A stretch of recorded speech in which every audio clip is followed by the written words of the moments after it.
Good evening, welcome. My name's Tom Darenthal. I'm a member of the steering committee. I'll be your host tonight.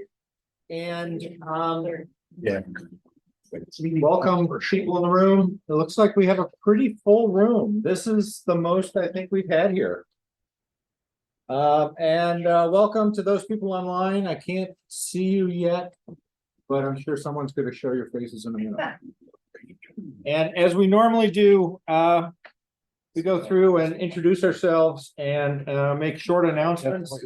The way we're structuring the meeting tonight is that we're going to have introductions followed by a community development block grant advisory board nominations, then speak out. So longer things you want to talk about, we'll do during speak out. Then we have really three things on the agenda: a conversation about public safety, and then a city council resolution about maintaining open and accessible NPAs. And lastly, no, I take that back. Then we'll have city council updates and school commissioner updates after that. So that is the plan. So again, my name is Tom Darenthal. I live on Nash Place, and I've lived there for a while. It's a really nice street.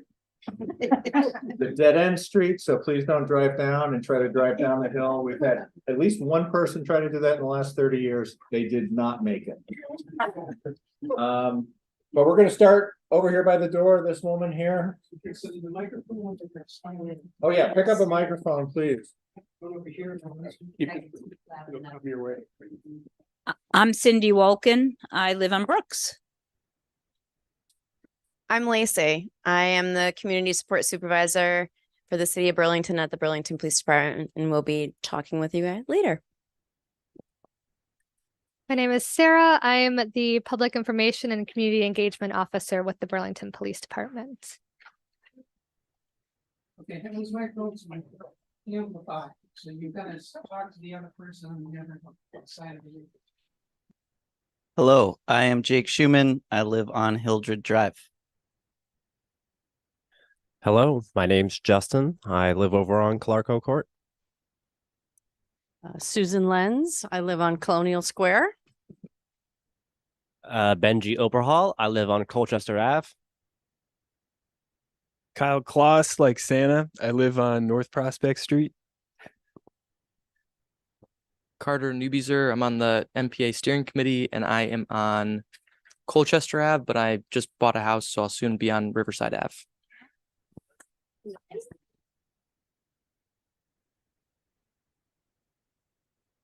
Hi, I'm Cheryl Green, and I live in Burlington Co-Housing, just off of East Avenue. Peter Lukowski, and I live in the same place. I'm Carol Livingston. I'm on the steering committee as well, and I live on Clarko Court. Breck Bowden, live on Brooks Avenue. Hi, everyone. I'm Emma Mulvaney-Stanek. I'm visiting from Ward 3. I live on Front Street there, and I'm running for mayor, just FYI. Yeah.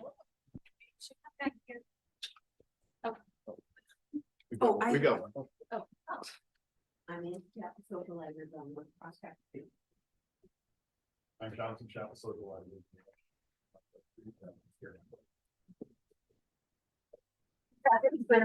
I live on North Street. Hi, I'm Karen Long. I've lived on Henry Street for 39 years, and I'm really excited because the NPA has really been energized. I appreciate it. Hi, my name is Pat Seelan. I live on Nash Place, that dead end street. That's actually in the old East End, partly. I'm Dave Colley. I also live on Nash Place. Richard Hilliard, High Grove Court, Ward 1. Hi, folks. Eric Monka. I live down on Grove Street in the old East End. And also, this is not amplified. So, folks, if you all could speak up so those of us with some background noise could hear, that would be great. Zariah Hightower, Hildred Drive, Ward 1 City Councilor. Joel, I've got some people behind. So I'm Rob Gutman. I live on North William Street. Malika Doherty. I live on Colonial Square. And I'm Tim Doherty. I also live on Colonial Square.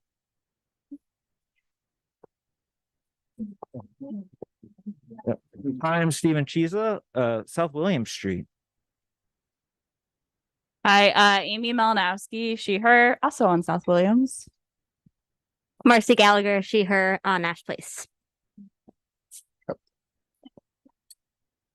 Joel Collada on 20 Chase Street in the old East End. We've got the Planet Earth flag outside, but it broke recently, so we're waiting to get it fixed. Yeah, right. Oh, yeah. Samantha Ayotte, 20 Chase Street, Old East End, and member of the steering committee. I've got a mic. We're good. Now we have people online. How many people do we have? We have 6 attendees. Okay. We'll start with Betsy.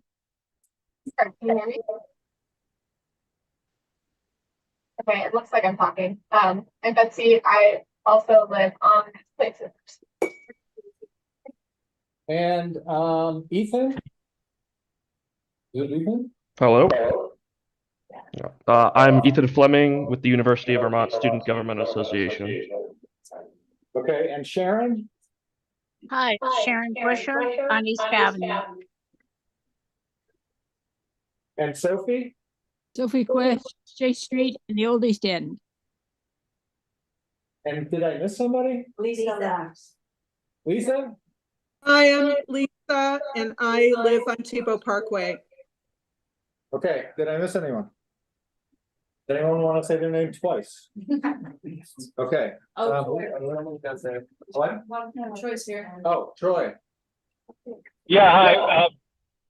We are in a car, so I'm not going to participate much, but I am here listening. Troy Hedrick, Ability Court, also one of the 2 reps from this district to the State House. Okay, thanks. Sorry to miss you. The next thing on our agenda is community development block grant, advisory board nominations. And Jonathan, you're gonna take us through the nomination process. Okay. We're gonna speak up after this. I was asking for announcements. Oh, okay, yes. Is that okay? Yes. Yeah. Are you doing an announcement? All right, Yes. I'm doing an announcement. With that mic. So sorry. So our own Dave colleague, David, would you please stand? Got an award for his amazing work from the AARP. He got the, let me read it carefully here, the AARP Andrus Award for Community Service in Vermont. At some point, David's going to talk more with us about the Old East End Neighborhood Coalition, and he has spearheaded an amazing effort by folks living in the neighborhood and beyond to work on livability and safety. He helped launch the Winterlude celebrations, which we've had a couple of years of, and he's done multiple things. And I will say, as a member of the steering committee, and knowing how hard it is to try to, I think what David does really well is that he puts out there and works really hard in creating all the details and doing all the applications. And then he asks, what do people think? Which I think is leap of faith. And he listens and he includes those suggestions. But it's like herding cats with any neighborhood organization, as we all know. And David does it with such grace and such care and such respect. So hallelujah to you, David.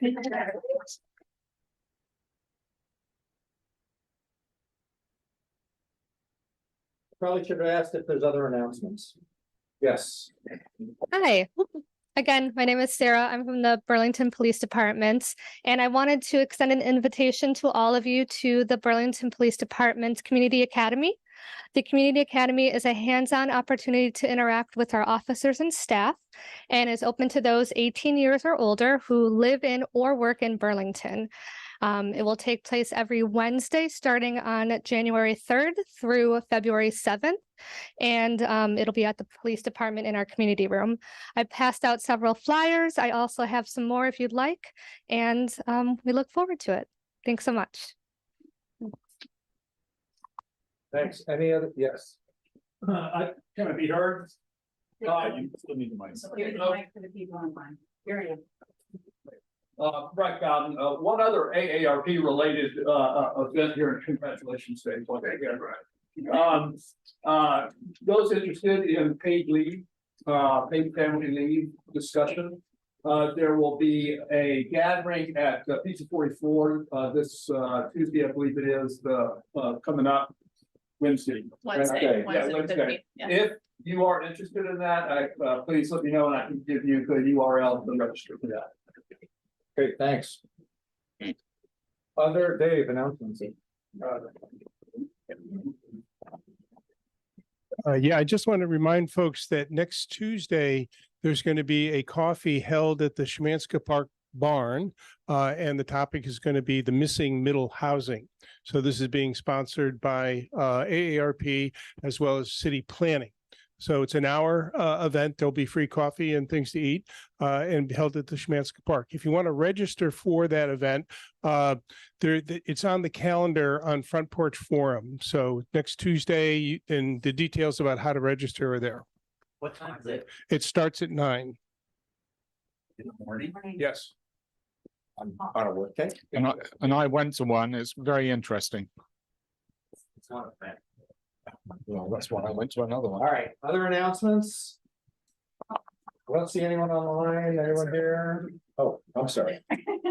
Hi, everyone. I'm just announcing that I am not running for re-election in the spring. So this will be my last few months on the city council. I'm very grateful to you all for the last 4 years. And I feel like I really got to be in the right place at the right time and really have a voice at the table and make a lot of decisions and do my best to represent you all. And I'm excited to spend a little bit more time at home with my new pup and my family. So thank you all for your support over the last few years. It's been great. And obviously I will still be here for until April, and I'm not leaving Burlington or anything. So you'll still see me. I'll still become a housing activist forevermore. So thank you all so much.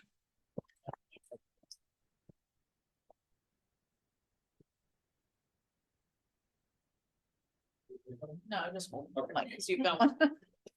Yes, perfect. Along the same vein, thank you, Thrive, for being so wonderful. I am going to be running for Thrive Seat in the spring. We're going to hold a formal launch event at Szymanska Park on Sunday at 4 p.m. So you all are invited. I'll pass around a flyer. Excited to hear how we continue Thrive's great work, but I think mainly really focused on how do we make this more affordable.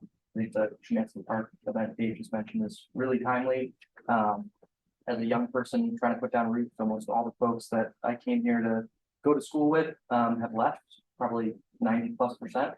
And that's because it's just increasingly unaffordable to live here. So that's going to be my main focus. Hope to connect with all of you. We've got many months to campaign. Please grill me on what I believe and how I could handle different issues. And look forward to engaging. Thank everybody.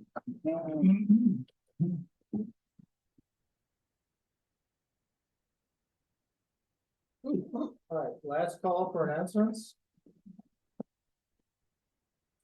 I actually have an announcement myself. What? What are you running for? Yeah, I'm running away. Yeah, I'm running. If anyone's interested in working on a mayoral candidate forum to take place in January, I'm looking for some help to get a venue and get things rolling so that once the caucuses have happened, that we can get the candidates in a common place where not just Ward 1, but the whole city can see what's going on. So if you're interested, my email is on the NPA website and you can just give me a call. So with that, I just have.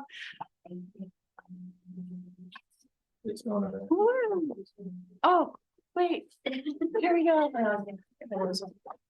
All right, I didn't know if this belonged in speak out or announcements, but it's very short, so I can just say it now if folks want. So I'm Amy, Vermonters for Palestine has a petition going around to get an advisory question on the ballot for town meeting day. So if anybody's interested in signing that, I can be your witness. I have the paper here. You can just come find me, or I can pass it around, or whatever people want. But as a reminder, basically, they just have to get 5% of Burlington voters, which is like 2,200 something people by December. And then city council has to approve whether it goes on the ballot, and then it would end up on the ballot. So it's not like what is on here is going to happen for sure. It's just saying, is this interesting enough and resonant enough as a community that we want to have more conversation about it? So if that's interesting to you, come find me, or yeah.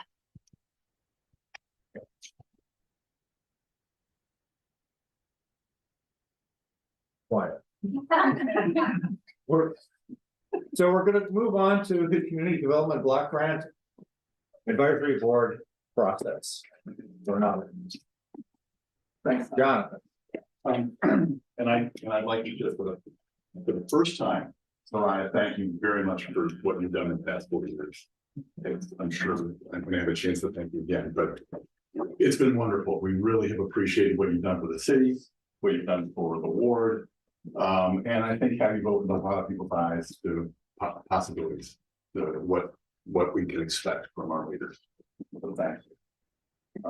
And then I got to do the editorializing over here. Sarah, could we do that community thing on a day other than Wednesday some year? I know it's going to knock into somebody's NPA. I will bring that back though. Thanks. I mean, it can be moved around or something. We'd love to do that. The CDBG advisory board, the community development block grant. I'm going to read a little bit of this, but I'm going to just start by explaining one more time. What the CDBG is that a block grant of funds that comes from the federal government, from Housing and Urban Development, and it's money that comes to Burlington to improve the city in some way or other. And the state of Vermont gets 2 of these block grants. One goes to Burlington, one goes to everywhere else. So there's a recognition of the needs of our city in terms of supporting housing. A lot of it goes into housing, but it's also supporting. A few years ago, there was a grant that went to weatherization, home weatherization, and many of the local agencies get support. Steps Domestic Violence gets money, and so it's federal money that comes. And the unique thing about the city of Burlington is that the way the money is spent is not just decided by administration. There is an advisory board that meets, and it's regular citizens, regular residents. Every NPA is appoints a member to this board, and then there's a handful of others outside the state. There's a couple of mayoral appointees, and the real thing about this is that this advisory board is beyond advisory. What the advisory board recommends has, for the past 25 years, every single year, what the advisory board advises becomes the way the city spends the money. So it's an exceptional program, and it's a way that people, just regular folks in the city, can make decisions about how federal monies are spent. And I'll make this fast. Speed up. As you may know, these important volunteer positions represent their NPA and review applications for funding from local agencies for eligible CDBG activities. Beginning in January, a series of 4 nightly meetings are held for the advisory board.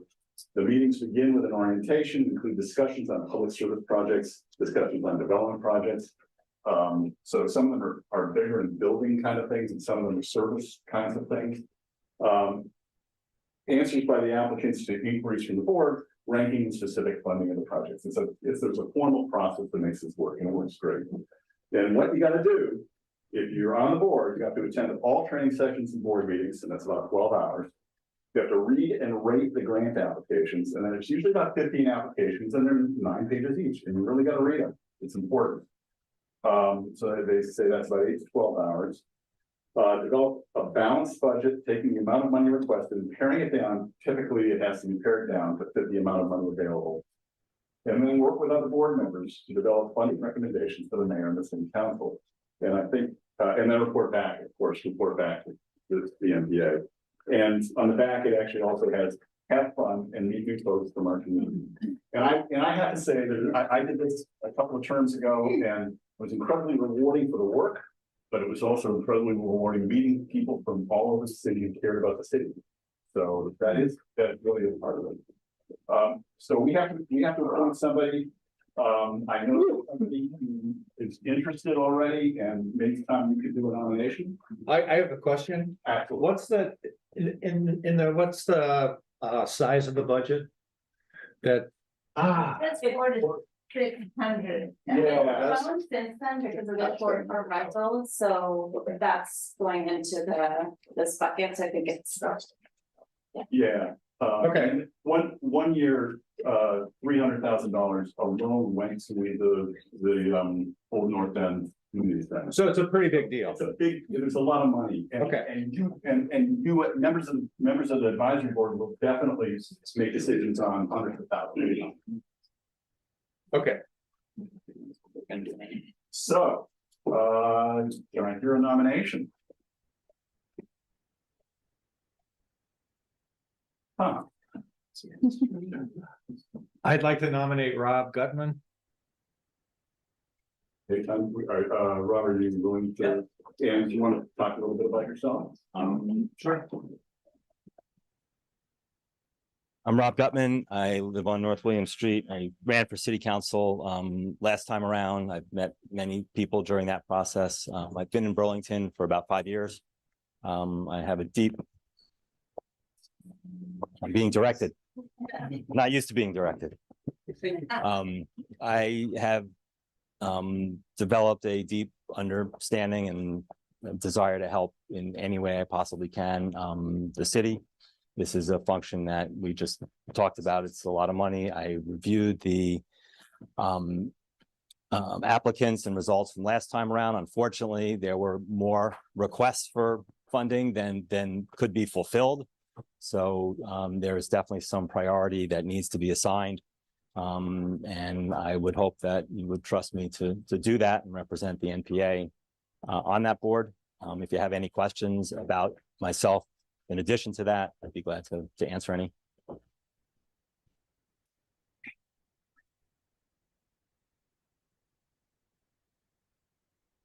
Nope.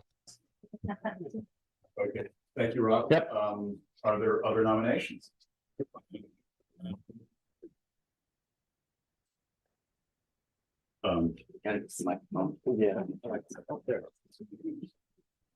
I'd like to nominate Jake Schuman. Thank you, Justin.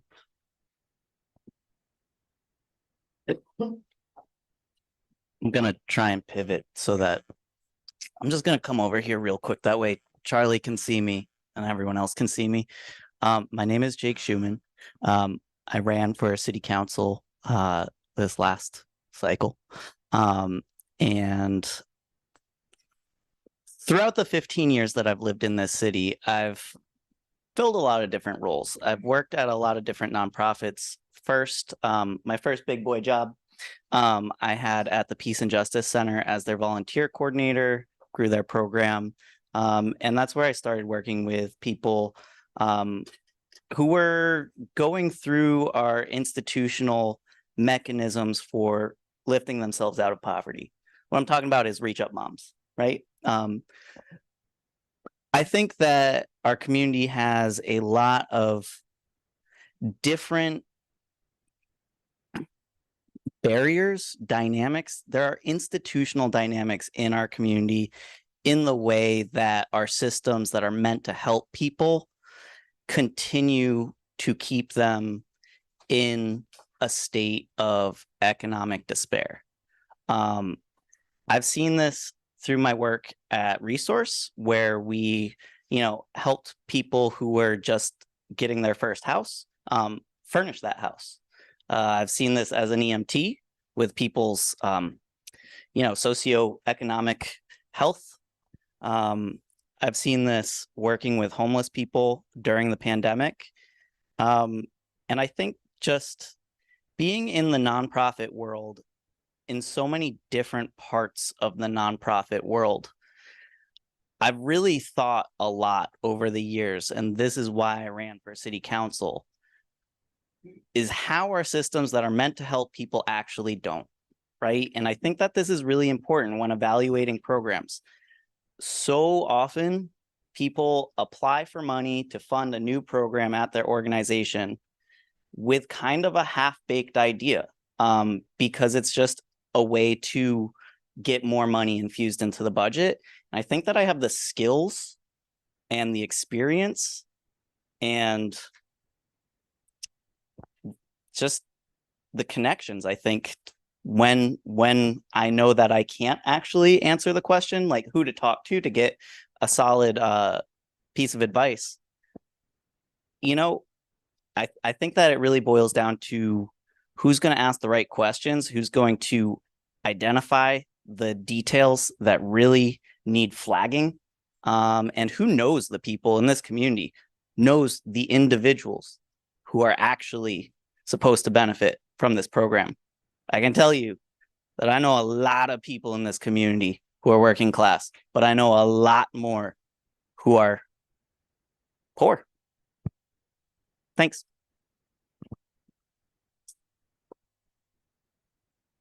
There any other nominations for? I don't see any online over there. All right, do you want to do the procedure stuff, or shall I continue? You can continue. Okay, hearing no other names. Well, I have can I ask some questions to each of them? I think so. I can use this one. And so we have until January 18th for this decision to be reached, for which representative we send. Yeah, right. We have to fill the city by then. Okay, great. I guess this is like a super broad question to each of you. If we have this budget of around $700,000, well, I don't know exactly how this money all gets split up and spent, but I don't know, what would you do with how could you imagine $700,000 being distributed around? Like how would you like to see it used? If you want to go first. I have a very simple answer. Sure. It's not up to me who applies for the grant. So it would be presented to, and then, like I said, and when I talked a few minutes ago, we'd have to prioritize the applicants in ways that we think best meet the needs of the city at that given point in time. So it really wouldn't be up to me. The board does not solicit, as far as I understand, the grant applications. Can I ask a quick follow on that? Approximately how many of the applications are granted? But are we talking about tens of applications, or are we talking about a dozen? I don't remember what the number was, but I did review all the ones from 2020 applications, so 15. Okay, all right. Not funded at all. Some of them partially funded. There are certainly oversubscription. Okay. There's a lot of repeat applications, and it's more, you're more likely to get funded. Most people who apply get funded than not. It's not like there's, oh, sorry. I'm so sorry, people online. There are a lot of repeat applications, and there's also more people who get funded than don't. So. Just quickly to add, there's a limitation on public services. 15% of the total, no more than 15% can go to public service. So, for instance, if let's say the Committee on Temporary Shelter applies to help their programming for homeless folks, they come under that cap. The rest of it is for a number of other purposes. A lot of it, as I think was mentioned before, is goes to housing. For instance, developments that the Champlain Housing Trust has created, as well as economic development. the majority of the funds, actually 70%, at least 70% of the funds have to benefit low-income people at or below 80% of HUD area median income. Thanks. Jake, did you want to say something? Yeah, I was basically gonna say the same thing as Rob. You know, if I came in with a personal agenda, sure, I'd love to spend $100 million however I wish to resolve poverty, but that's kind of the whole point, right? Is that we're impartial jurors. Makes sense. Okay, so Joel, in respect to the first statement, is there general consensus that we can vote tonight on this, even though we're a month or two away? Yes. I'm gonna say nobody's shouting no as meeting gathers. Okay. His name, right? It's Ward 1. And you must be a resident of Ward 1 to vote. I think that's how it is. Okay. Okay. Wonderful. All those who would like to appoint Rob Gutman, please raise their hand.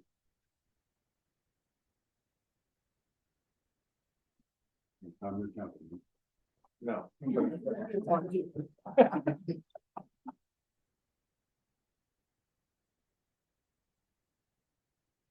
Got 10. Raise the hand on. Oh, and 11.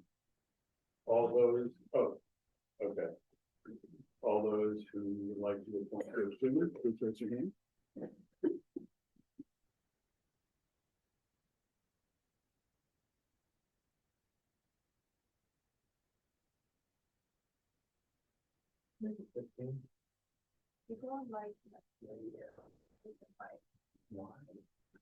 No, can they hear Josh? This is a different mic. Yeah. Able to hear Rob and I. They couldn't hear the question.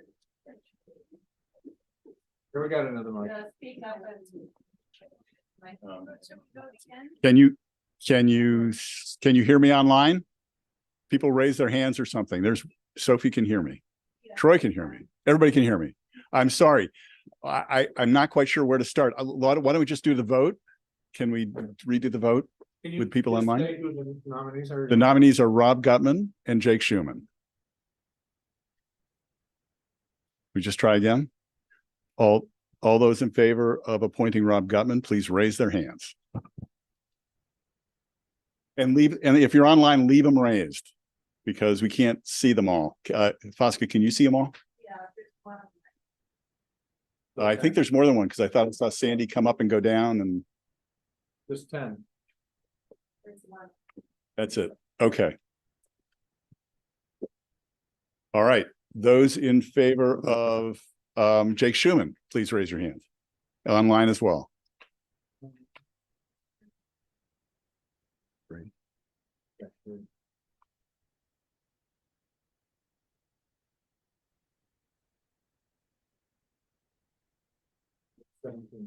So it looks like Jake's got it. Jake, congratulations. Thank you for doing this.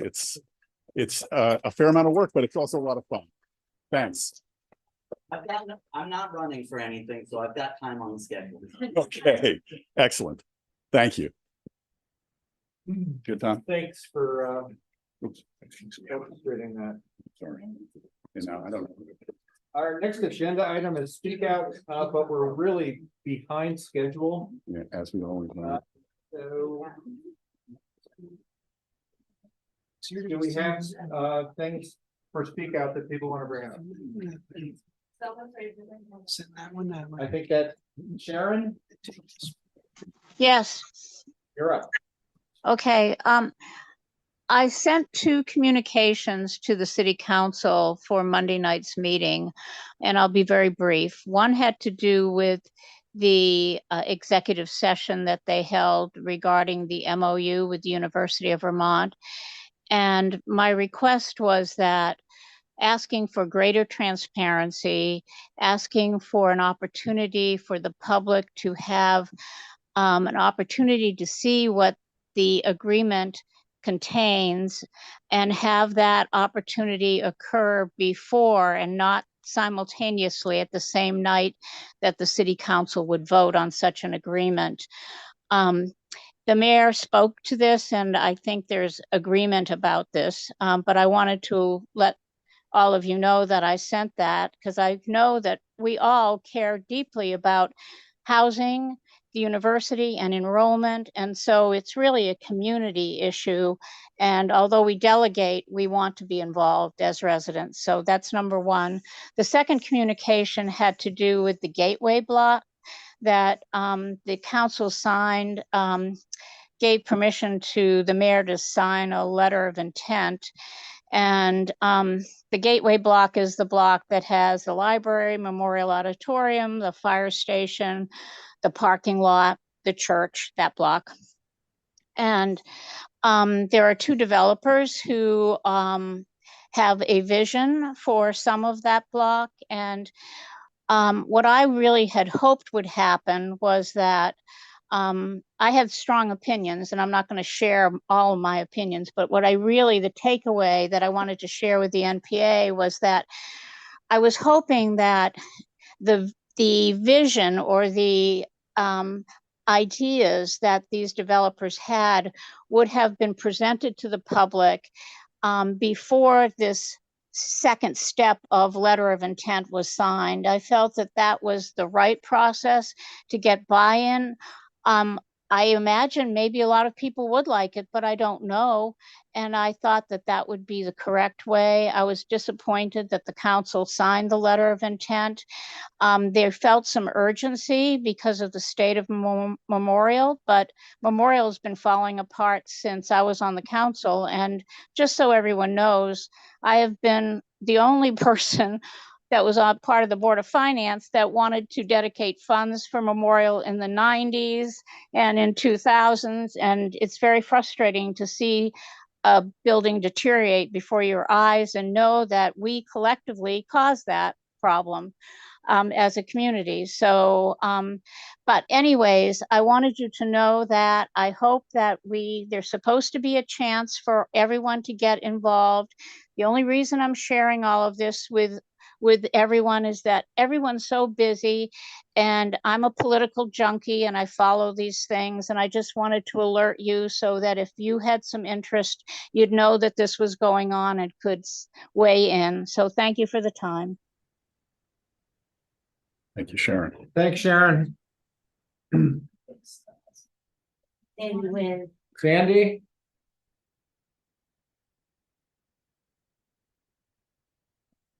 Sandy, you have something for Speak Out? Are you on mute?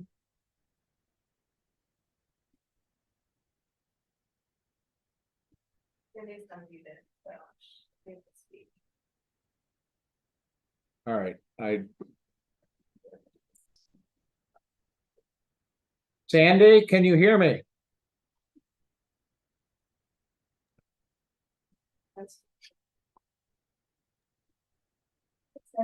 Sandy, can you hear me?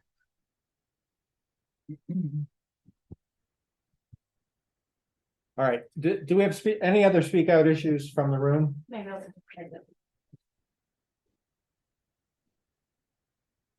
Sandy, if you can hear us, you're more than welcome to speak out right now.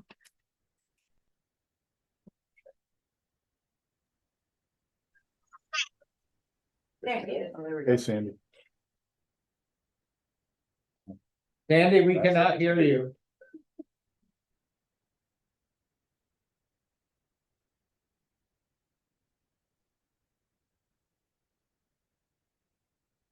All right, well, I'm not seeing anything else from the room, so we're going to close Speak Out and we're going to move forward. If we'll circle back to Sandy at a later part of the meeting if we have time.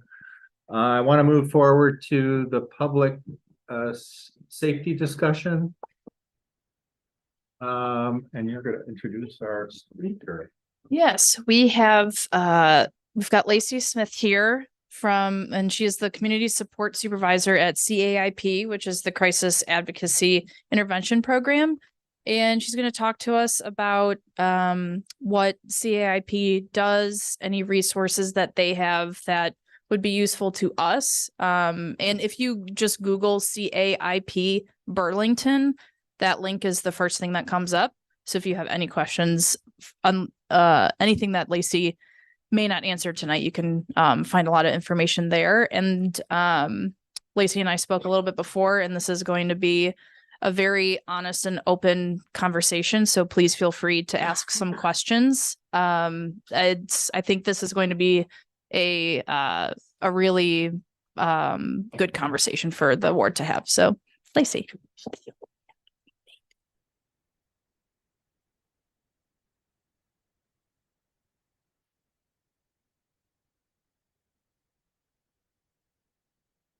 All right, y'all.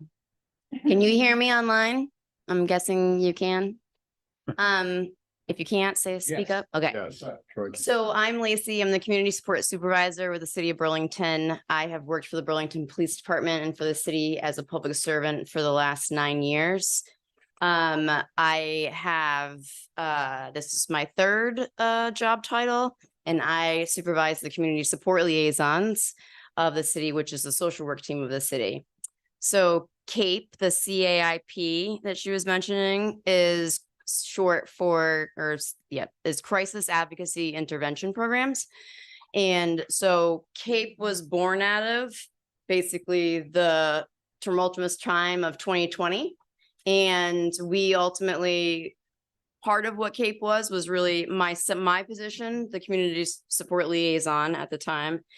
The CJC position, that is the victim services specialist, and the victim advocate were all over the building. And so like, it didn't prevent us from working together, but the thought was like, why don't we all sit in the same space?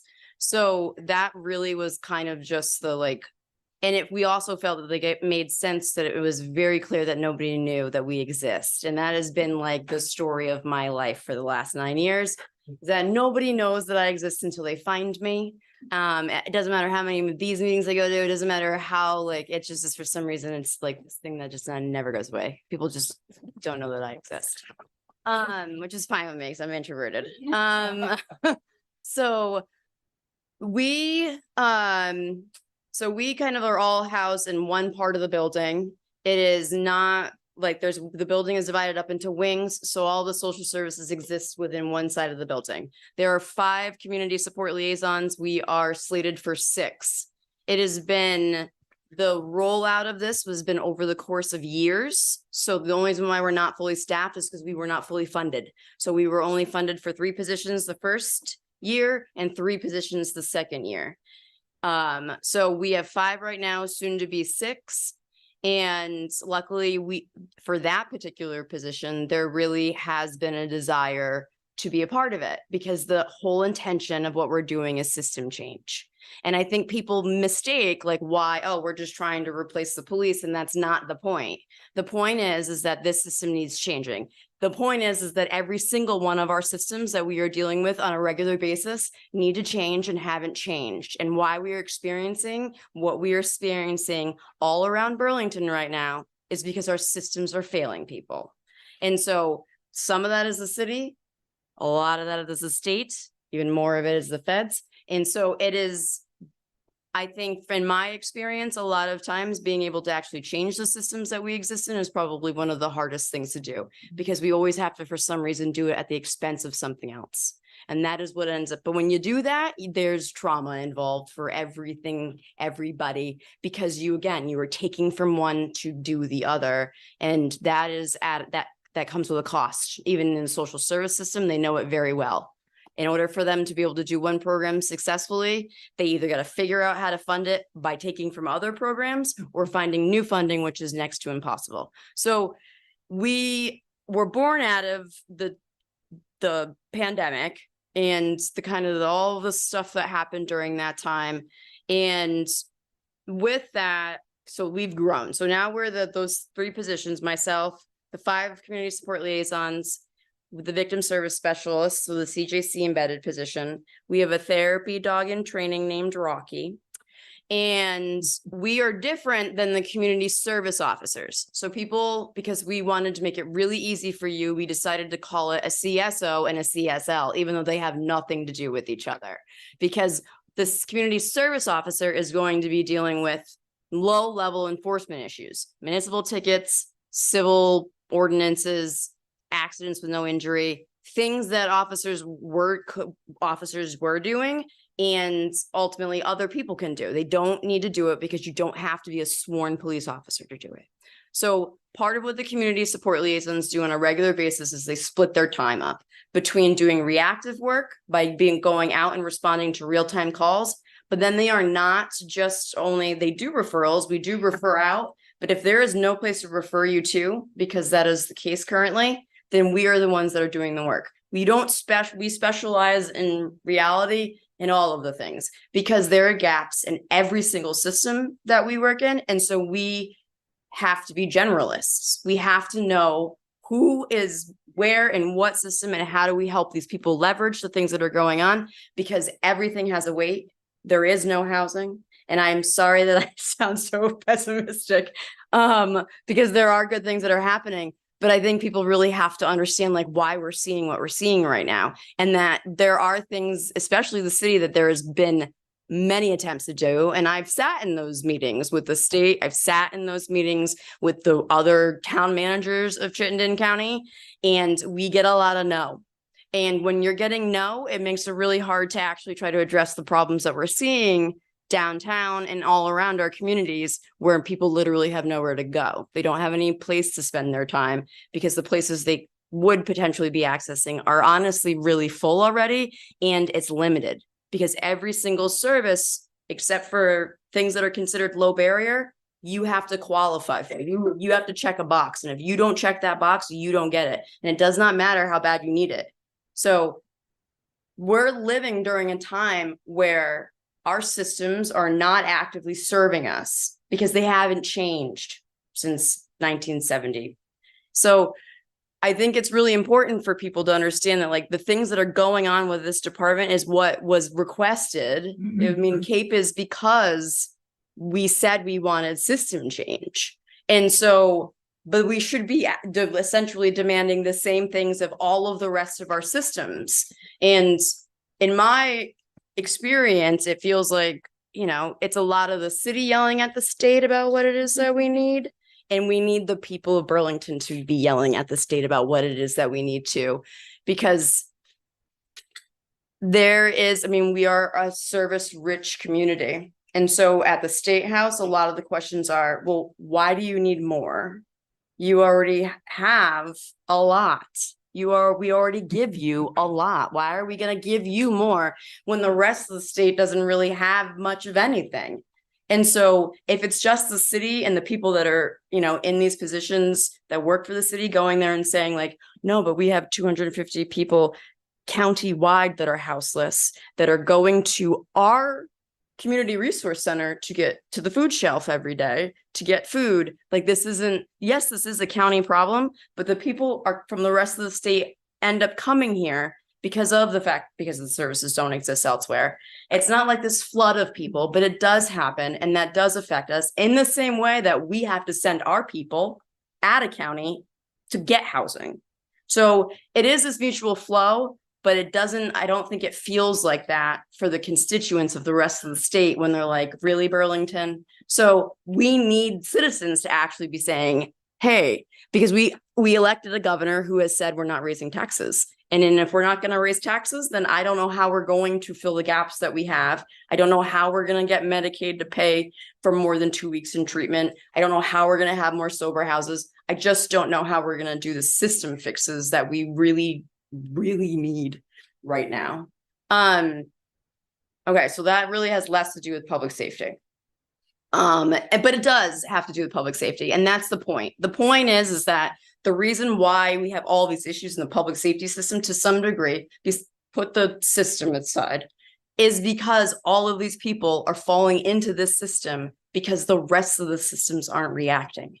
And so when you don't have a reactive system from all these other places, they're going to fall into the only one that has historically done nothing but react. But now they're saying we can't do that. And so now you're experiencing a system that has always been reactive, like the fire department. They're the only ones now that say yes to everything. And they are also like, we can't say yes to everything anymore. How are we going to do this? Because when you say yes to everything, it is really hard to have any, it's really hard to do. Obviously, we all can't do everything all the time. And so when you don't have the social service systems are failing and you have more people living in the streets and they are living their private issues out in public, the police are the ones that get called. And for the first time, probably in this community's history, the police are saying, we're not going to come to that. And part of that is because of the requests of this community. They don't want officers responding to calls that do not have an element of public safety and that do not have an element of law enforcement. And so when that's the thing, when that's really what the system change is about, they're going to start saying, well, then we don't need to come. And so it becomes hard for the community because you all now have to deal with discomfort in a different way. You have to discern between just being uncomfortable with what you're seeing versus being uncomfortable and being unsafe. And they're not the same things, even though they feel like the same things. And so it is a bit of a culture shock for, I think, for people. I think it is also just a bit of a hard pill that, like, it is really, the police are no longer really right now a preventative service. They don't respond to preventative things. So when you call and say, I think someone is looking suspicious and like walking around my cars and checking, that in itself is not going to be enough to get them to go. And that is because we don't have the numbers to send people. Because when I walk into work right now and I look at the board, there are, just like a page full of calls waiting for a response. And there's 5, 6, maybe 8 officers on a double day. There's not, and then they are just trying to react to real-time calls and then hoping to get to the things that are just waiting for a response. We are in this time of like, who do we call when we don't feel comfortable? Who do we call when, and what does it mean to be truly unsafe? And I spend a lot of time with the folks that live out in the street. And to me, there's not a bit of it that I don't feel unsafe there. I don't feel unsafe going into encampments. I don't feel unsafe talking to the person falling asleep. I don't feel safe by the agitated man doing all this weird twitchy because he's on some sort of substance. That stuff doesn't make me feel unsafe. And that's because I'm just around it and I'm around those people. And in my mind, I probably have seen some of those people fall back into these situations. There's new ones that, just kind of ended up falling into addiction, ended up falling into homelessness. I think that there's an assumption that these people that are out there want to be there, or that there is some sort of unwillingness to take help. And I can say with certainty is there isn't really any help to offer them. So when I go and I talk to them about what they need right now.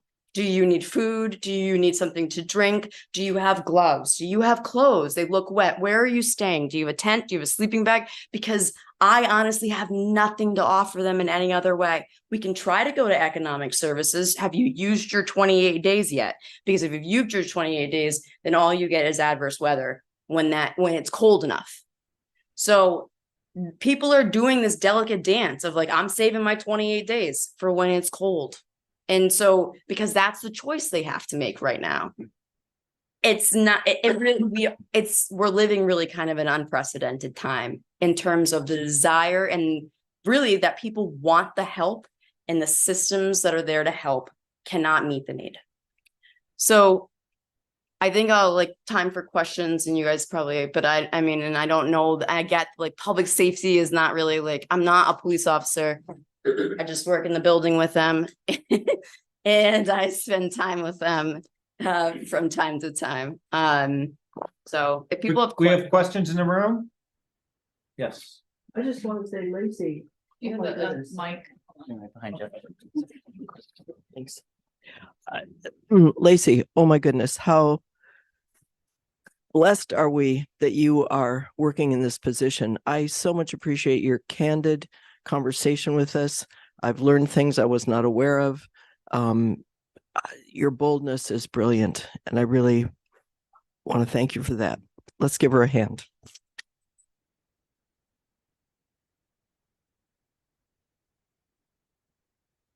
Other Yes.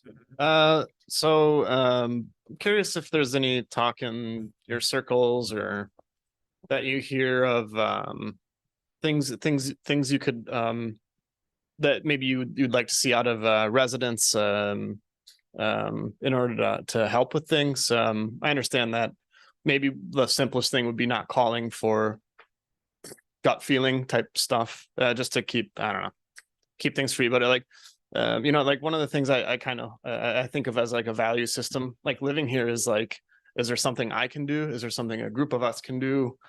Like sometimes in our NPA, we talk about graffiti and we're like, well, maybe we can do something. And we talk about like, oh, there's this problem, like, can we do something? And I'm not sure where the line is with all of these things, but just curious if that's any conversation that goes on, and if there's not, then keep your mind open to that type of a thing, I suppose.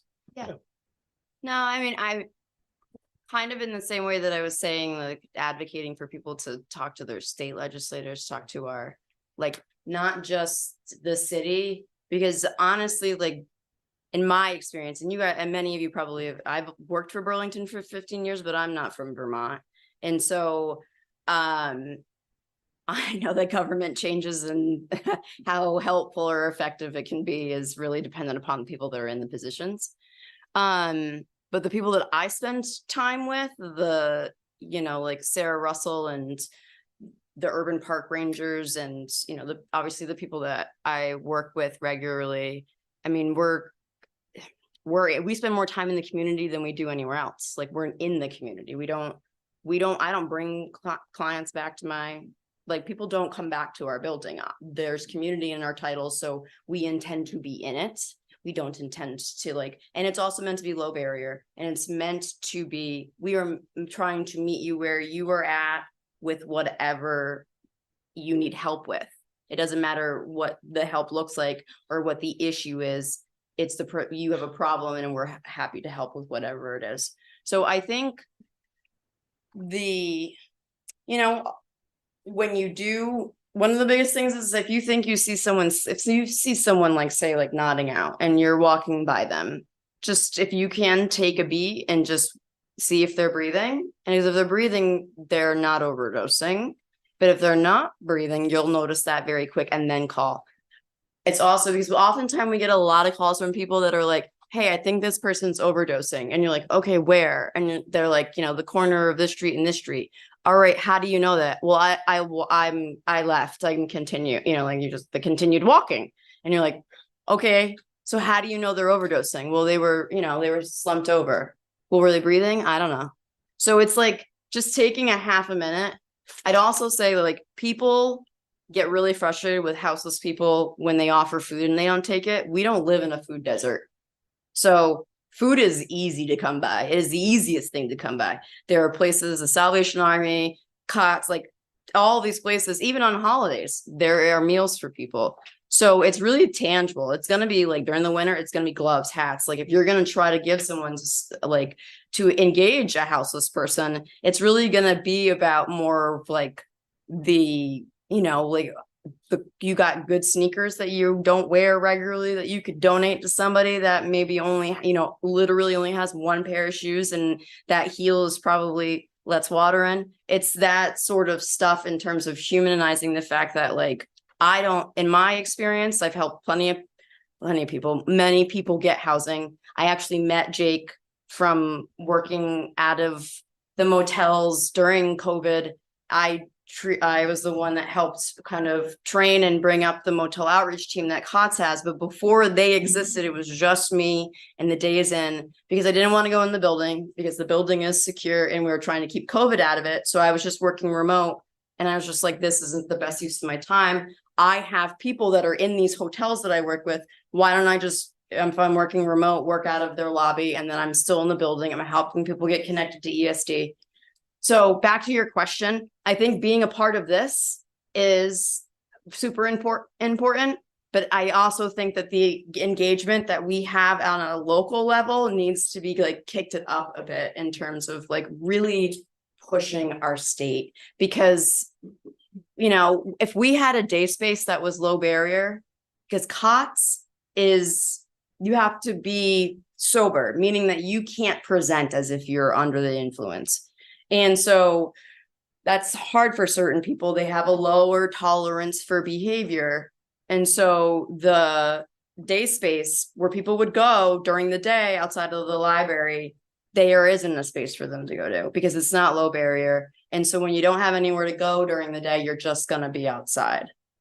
So I think, and the state has been adamant that that's not what they're going to fund, but that is something that we really need and would really improve the quality of life within our community for both the individuals that are houseless and for the community as a whole.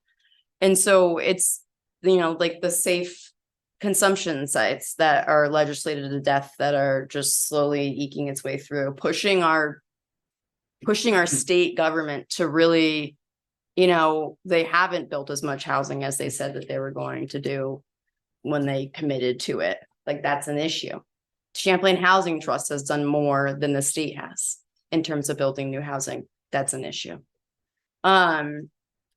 So that to me feels like one of the biggest missing pieces is that, like, and again, I go to state meetings, I sit in state meetings, and it's just, I don't feel like I don't, because we're so big, because we get a lot of money, they're just kind of, there really is kind of this like, oh, Burlington, really, you need more sort of attitude. And yes, we do need more. Please stop acting like just because you give us stuff doesn't mean that we have enough.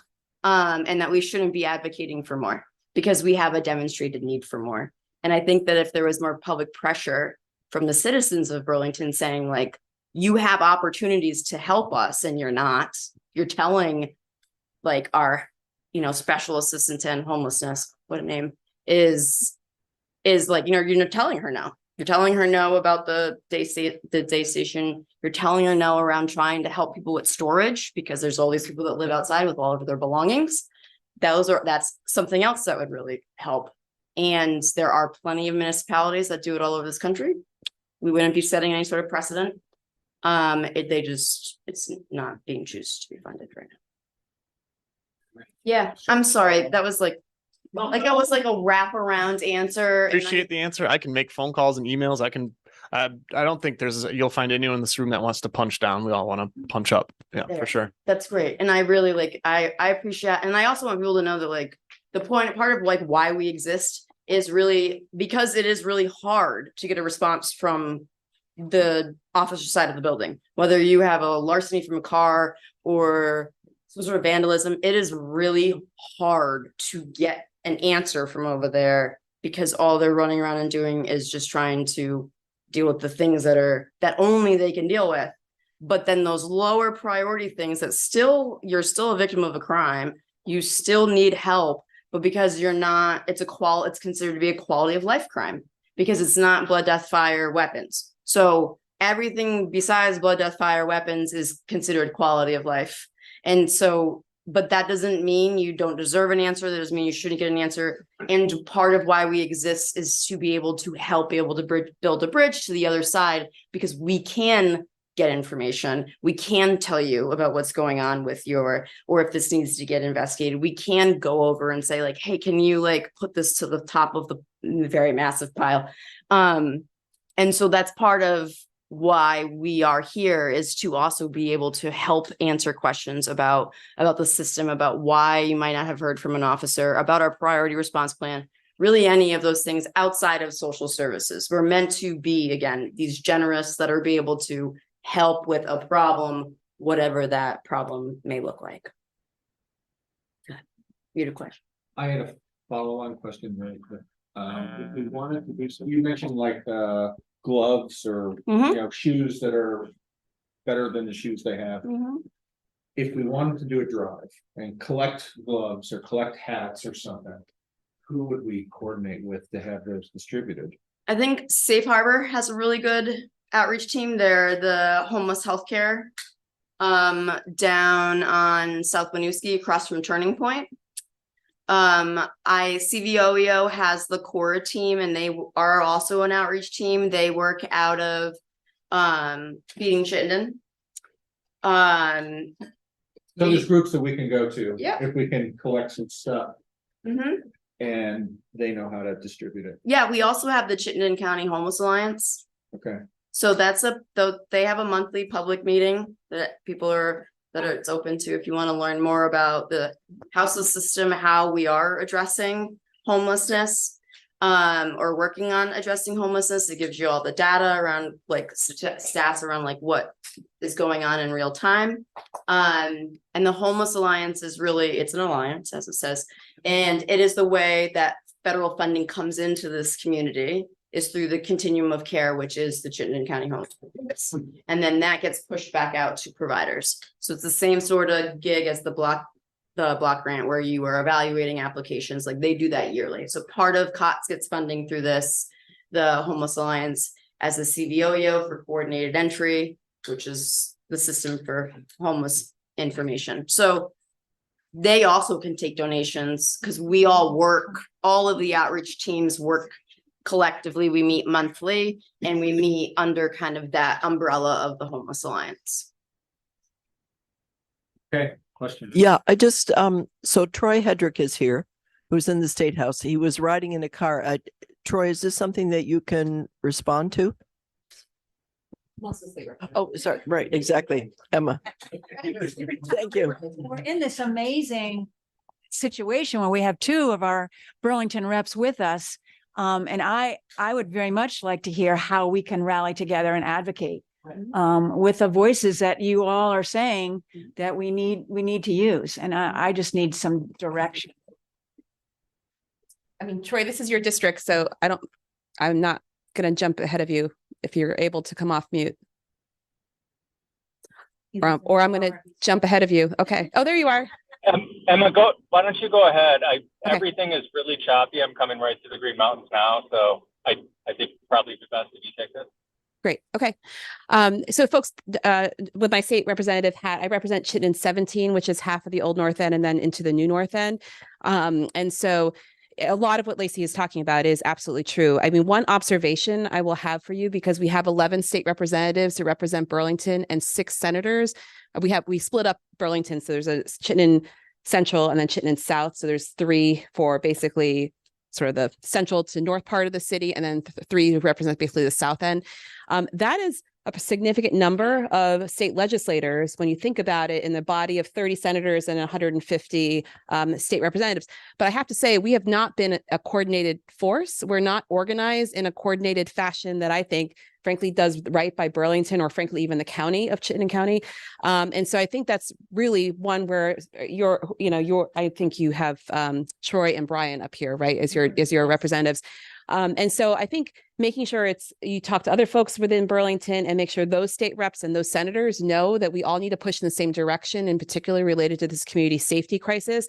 Not everyone responded the same way when we were faced with a big decision about what to do with the motel housing program and the cliff, frankly, that was set up at the end of the session. I'm speaking for myself. I'm not speaking for Troy or Brian, although we were working closely together, but I want them to characterize their own positions.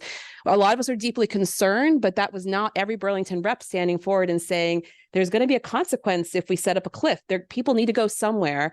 And this essentially eviction of hundreds of people will have an impact. And while we got a little bit of an extension during the veto session, I think Lacey was mentioning that when you create high criteria for people to stay in a program, it becomes very difficult for people who need actually a low barrier access to something like a basic need of housing. And so we set this up, but this has been brewing for years too. I just don't want to say it's just housing, because it's also substance use disorder. It's the lack of treatment beds. It's the lack of, frankly, a transparent system. So like folks who are doing Lacey's work know when a bed is open, if it even exists, and how to get people there if they're ready for help. It's also, I'm actually not surprised. It's a sad surprise of how quickly people now are on the same page about overdose prevention sites, and the reality that we are at that point. We're past that point. We need people to have safe places who are struggling with substance use disorder. So all to say, there's pretty much, in my mind at least, a lot of clarity of how state representatives and state senators can be on the same page to represent the needs of Burlington, but let's remember what Lacey was saying. A lot of people who are coming to Burlington are from other communities, and not just Burlingtonians. And yeah, though we really need to push in the same direction to bring the state legislature to know that this is a priority, and the governor. And I want to, if I could bold and hyper size that font. The resistance from administration is real, and the accountability and the calls and whatever needs to go directly to that office as well. It's more than just slow rolling out the opioid settlement money. There is resistance to really fast tracking things like wrapping around the state laws we need to make overdose prevention sites realistic, and not to study it. We're beyond studying it, and that's basically the governor's position on it so far. So I'm holding the mic way too long. So I'm just going to pause there and say, please reach outside of your district here. Make sure that people who are in other parts of the city are speaking to their reps, and speak to your senators and the governor. Thanks. Sorry. Do we have other questions? Sure. Am I on? Yes. Yeah, and I don't know the answer to this question, but I want to kind of focus back on 108 Cherry too. That recently, I don't know where the negotiations are on that. The city was talking about buying 108 Cherry from the state. I don't know if that has happened, and I don't know what the plans are for that. But as we start talking about where can we place low barrier shelter, I think there's possibilities there. And then I would also, I want to just state clearly that, you know, Emma can speak for me here. Everything she just said is accurate. And I do think the reps especially have to do a better job of coming together. It's a little frustrating when even the non-progressive, the Democratic reps kind of build themselves as your reps and leave us out. So I think we've got solid relationships between the 11 of us, and I think Emma did a good job of bringing us all together for the fire truck pull. I think we can improve that. And then I really want to encourage folks in the room as well to start working with us to change the narrative. One of the kind of the most knee-jerk responses I hear from opposition to these sorts of programs is that we're making it easier to be homeless in Burlington. And there is no place where it's easy to be homeless. So we have to talk with our neighbors as well, in changing that narrative that sites like Emma's mentioning, overdose prevention sites, low barrier shelter during the day, those are good things. Those are things that need to happen. If you don't want to remain uncomfortable about kind of what you're seeing as people find themselves outside and on Church Street, we need to bring the shelter, and that's not making it more easy for people to be unhoused in Burlington. That is giving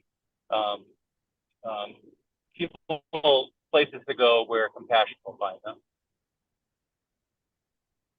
All right, thanks. Richard, you've got the last question, so Okay. a good one. And I'm not sure whether it's of Lacey or whether it's of Tim or Zariah. But it seems to me that in the last dozen years, the economic commercial vitality of the city is constantly eroding. Things that were supposed to happen haven't happened. And I wonder whether or not there's two ways of looking at it. And one of them is to generate more money that is not tax increases. And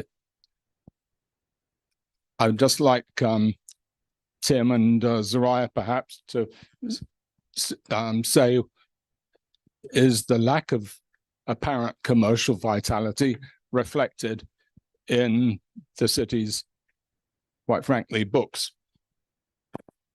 You want that now, or do you want that after?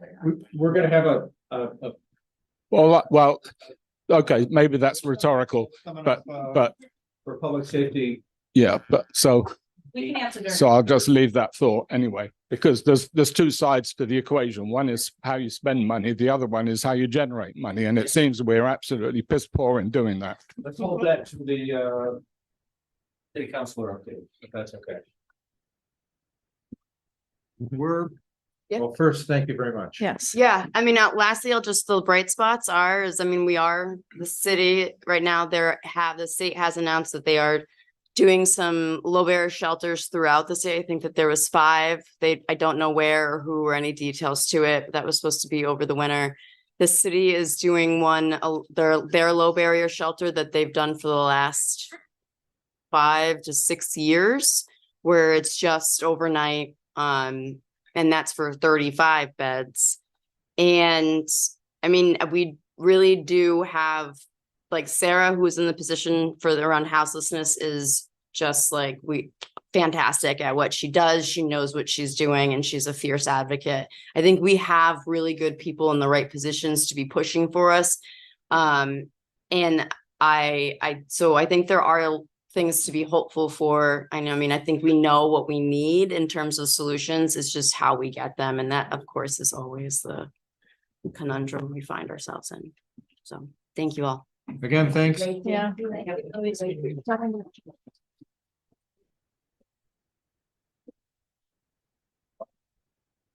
All right, next on our full agenda is Ben. Yeah. Hi, Ben. I don't think we've met. So this is Ben Travers. You probably all know, I didn't know. I think that's not true. He's going to talk about maintaining open and accessible NPAs. I think this has to do with the resolution the city council recently passed with regard to what our bylaws should be. All right. What they could be. What they could be. Yes. Okay. So should I just introduce myself and kick it Sure. off? Or okay, great. Well, first of all, thank you very much for having me. Ben Travers, City Councilor from Ward 5. It's great to be in your beautiful meeting space here. I drive by it twice a day as I drop my 2-year-old off at preschool at Mojave Zedek. But I've never been in your space here, so this is really great. Thank you for having me.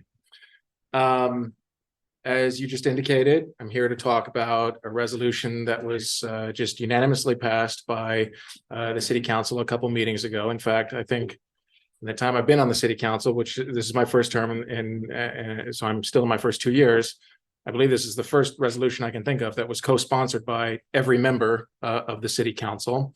That's titled as a resolution to maintain open and accessible NPAs. A bit of context here, I think, as perhaps many people here know, but just in case you don't, the NPAs were established about 40 years ago in the early 1980s by resolution of the City Council. And you can look at that resolution if you go to the NPA page on CEDO. It doesn't provide very many parameters, though, in terms of what the neighborhood planning assemblies should be or could be. Other than that, you know, from my perspective, the NPAs are really Burlington's version of town meeting day. Burlington is too big to have a town meeting day like many other cities and towns, most other cities and towns in the states have, which is why when we have town meeting day, we go to the ballot box and cast our vote. It's our NPAs that once a month across the city really allow us an opportunity to come together, to talk about the issues of the day, to hear from city officials, other elected officials as to their priorities, and for the community to provide feedback on that.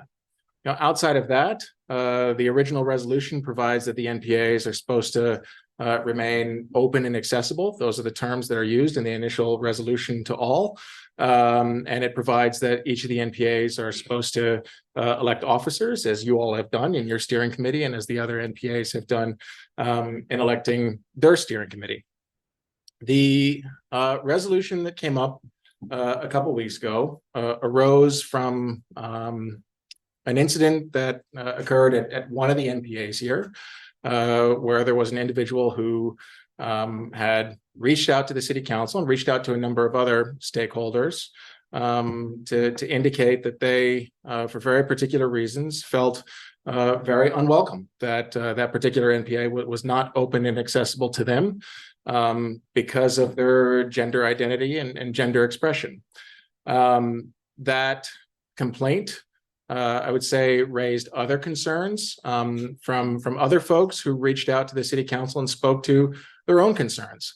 about feelings that they had in going to certain NPAs. And I should say it's not the Ward 1 NPA here, but it raised other concerns from folks in going to the NPAs and not feeling like that NPA was open and accessible to them, perhaps because of some protected characteristic of that individual, whether it be their gender or their gender identity or expression or their race or what have you.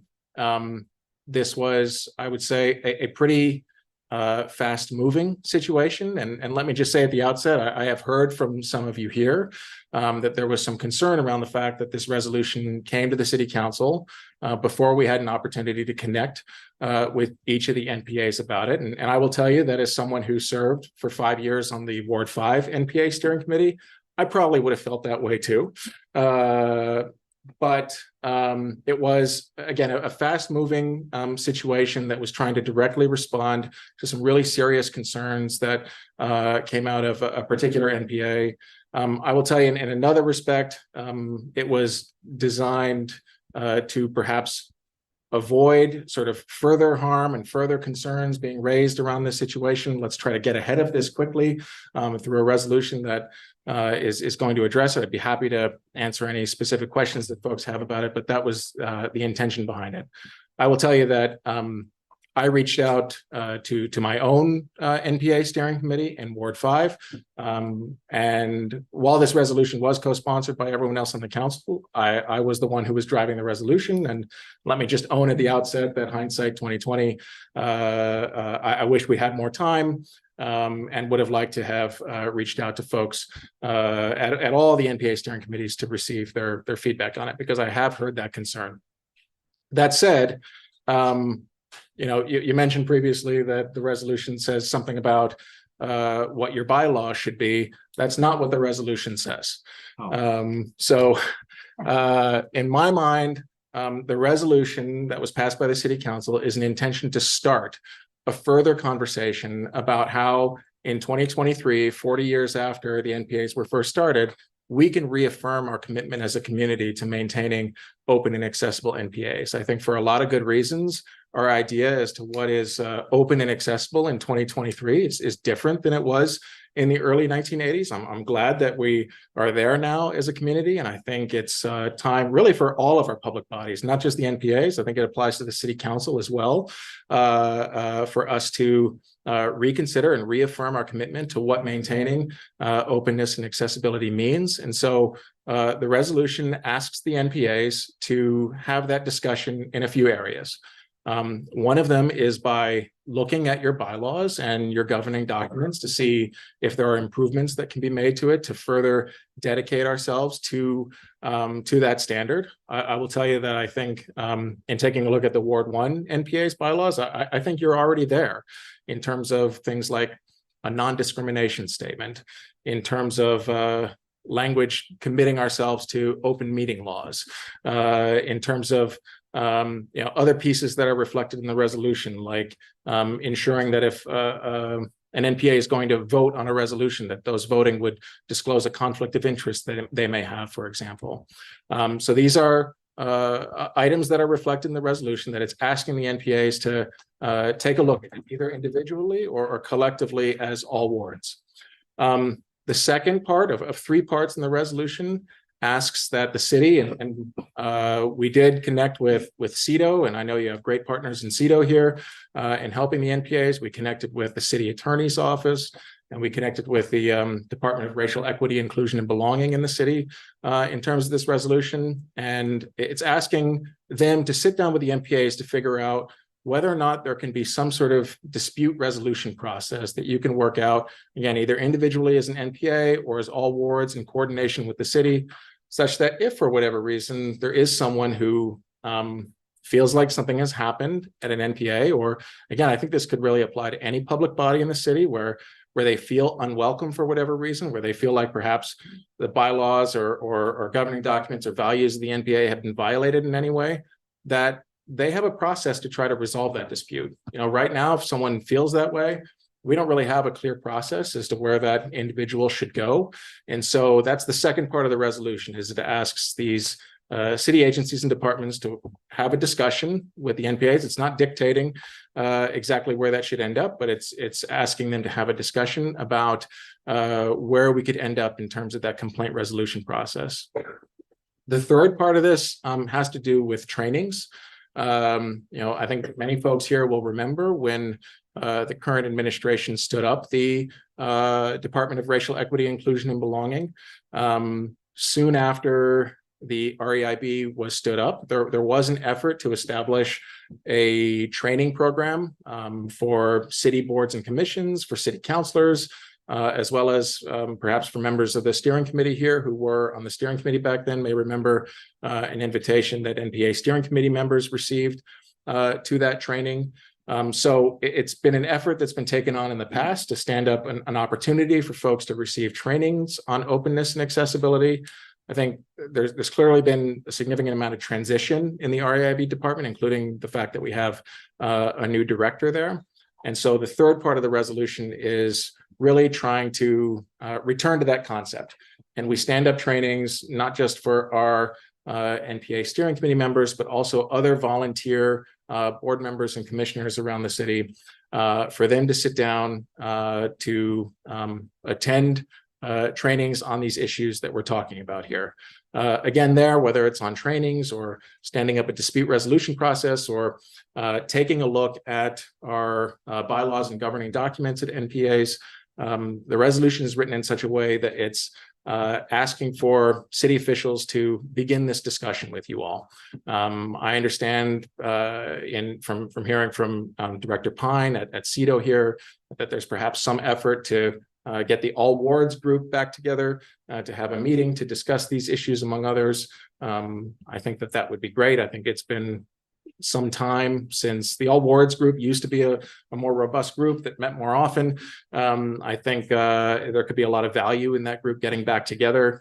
And I hope that happens and would look forward to taking a part in it. So that is an overview of what happened with this resolution.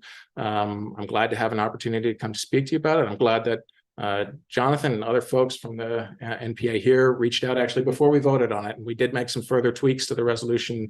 Thank you for that feedback to really make it clear that this is the beginning of a conversation on these issues with you all. So thank you for that feedback. And if people have any questions, I'd be happy to answer them. Otherwise, I look forward to continuing to work with you all on these issues. We have questions in the room? If I could just make a quick comment.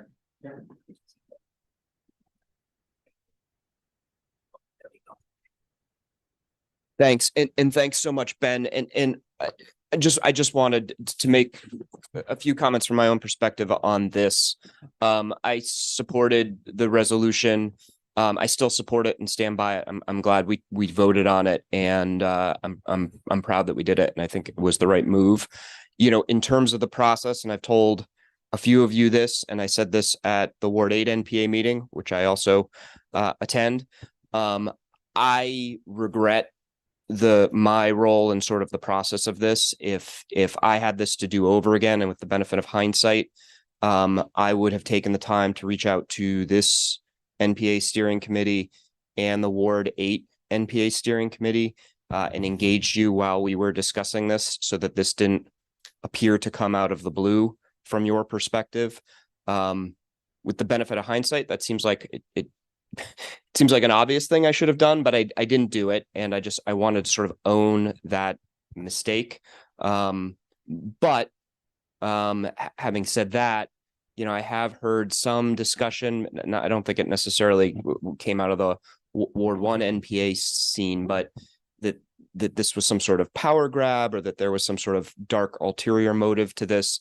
And I just want to stay absolutely unequivocally, from my perspective, my discussions with Ben, I'm sure I feel comfortable for Zariah and Milo's perspective that this wasn't intended to do anything other than make an improvement in the accessibility and openness of this important city institution. So I really appreciate Ben coming here and talking about the history of NPAs and the genesis of this. But I wanted to at least add my perspective and my own reflections on this process, and how how I could improve upon it the next time.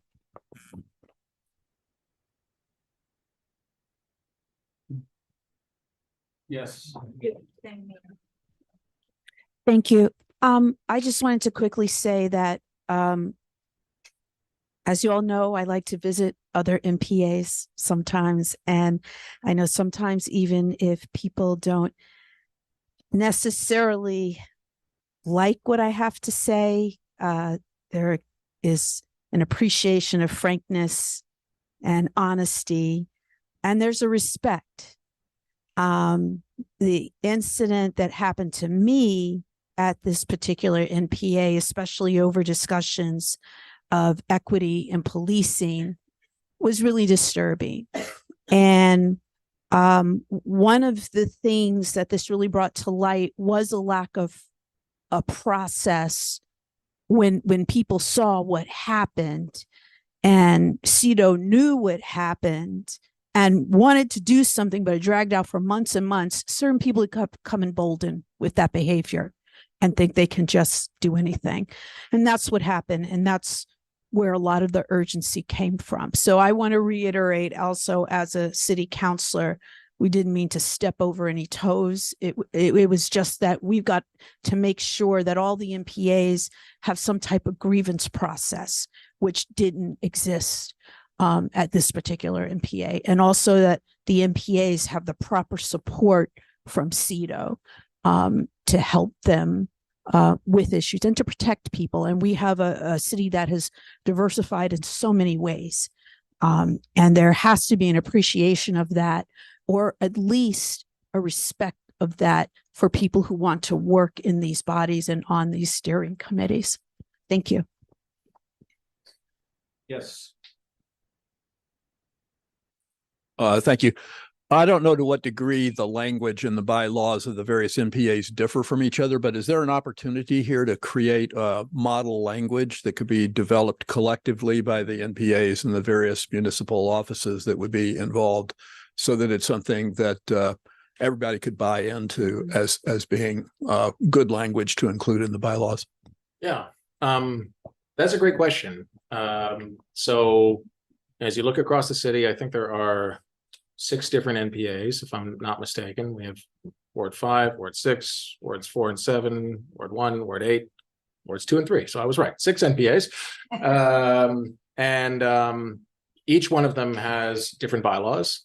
I think I do believe that all of them do at least have bylaws now, but I don't know that that was necessarily always the case, that all of the NPAs had bylaws. And in some respects, I think that's a good thing, because I do think that each NPA is a reflection of its neighborhood's identity. And there are various aspects of the bylaws that I can envision would continue to reflect that identity. On the other hand, I think that there's some minimum elements, like some of the pieces that we're talking about here, that I think could be of value to be incorporated in each of those bylaws. And it's in part why we have connected with the city attorney's office in CEDO. I know that their intention is to try to draft some model language and to assist the NPAs in working through this. Again, I will tell you all that in looking at the Ward 1 NPAs, I think yours could be the model, frankly, in terms of what other NPAs could do. And good job, Jonathan. I will say, I think that Jonathan reviewed the Ward 5 NPA. I did. Too. So Oh, I did. I read them all. And they were, Ward 5 is I excellent. think either one of them could be models here. But yeah, I think there could be some value, and my hope and anticipation here is that the NPAs will have resources available such that you're not sort of just left to your own devices to muddle through the suggestions that the city council has offered here. Yes.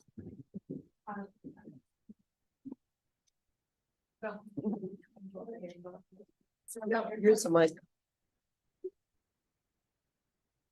I just wanted to mention something briefly.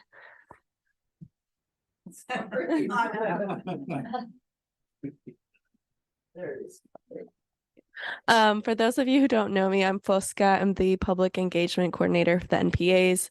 I started about a month ago, so I'm pretty new. But I work for CEDO, and for those of you on the steering committee member list for this NPA, I reached out to you today about an all wards meeting, so that is in the works. And we'll be talking about that as that resolution and working to kind of create this model language and have kind of these concrete bylaw language that'll be basically language that hopefully all the NPAs will adopt and then can expand on. So I just want to say that, as you said, Councilor Traverse, we'll be working with you all on that. And also, if you wanted to see the resolution that was being spoken of, you can look on the city website. I will include a link as well in the meeting minutes for this meeting, so you can look on Civic Clerk and find those. Okay, awesome. Welcome. Yeah, thank you. And I think that answered my first question, because I was curious about process at this point, but I think an all wards conversation about what bylaws should look like makes perfect sense. I really appreciate the intention of this. I was disturbed by the prescriptive nature of it, where without consultation, the city council seemed to be telling the NPAs what they needed to go do. So I was upset about it, and I'm over that. But what it made me start to think about was, this is a very important thing that the NPA, that the city council is asking the NPA to think about and work through. I'm wondering whether the city council might consider a resolution that might look in the other direction, which is what the city council should be getting from the NPAs, because we feel like we're a group with opinions. In this particular case, we weren't asked our opinion, and that's okay. I get it. But there's so many things. And earlier tonight, we heard about, Sharon spoke about it, is the haste with which a letter of intent was signed on the Gateway block. I'm not sure I have an opinion on that, but it would have been wonderful for a city councilor to come to an NPA meeting and talk about it and say, what do you think? And ask us what we thought about it. I'm wondering, and I'll stop yakking, but I'm wondering whether the city council would consider a resolution that would talk about the circumstances under which votes will not be taken at city council until consultation has been done with the NPAs. That would make. I agree with that so strongly. I voted for it. I was angry that night. I'm still a little bit not over it.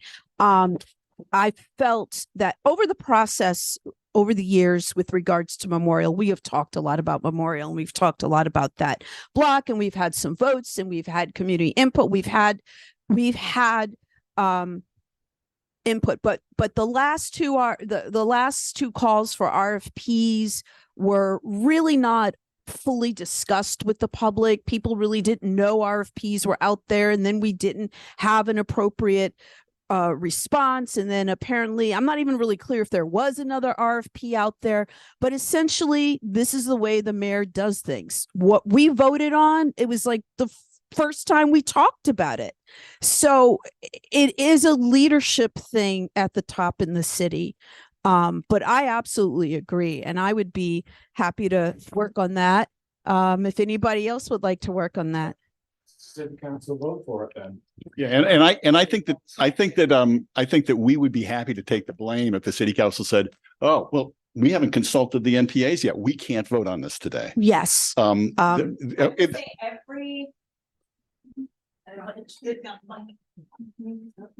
to defend ourselves. I'm at least going to defend Milo and I and say that every time we've asked to delay something because we haven't gotten adequate public input on it, we see it on Thursday or Friday when it goes on the agenda.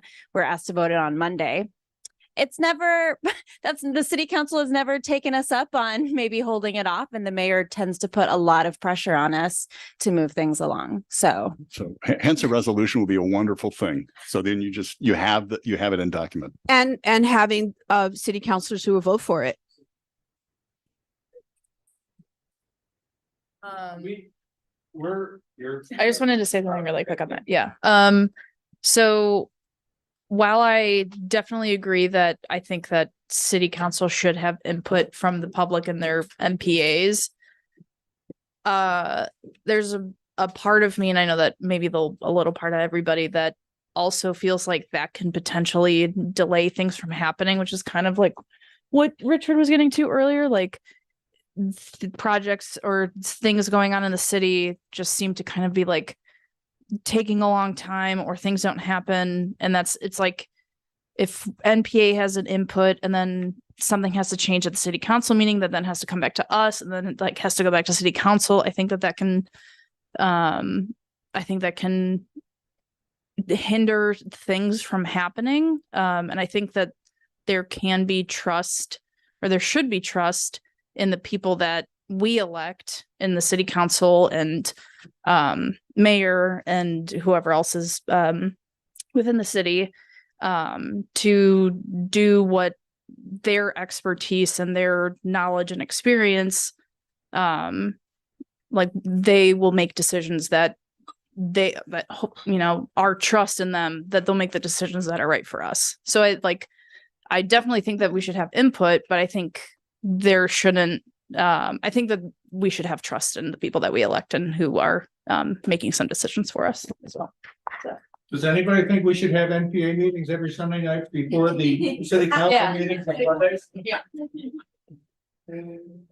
Well, I don't want to stand any further in the way of Ryan and Tim. Let me just say very briefly again, thank you very much for having me. I will say, I don't think you will want to weigh in on every city council vote.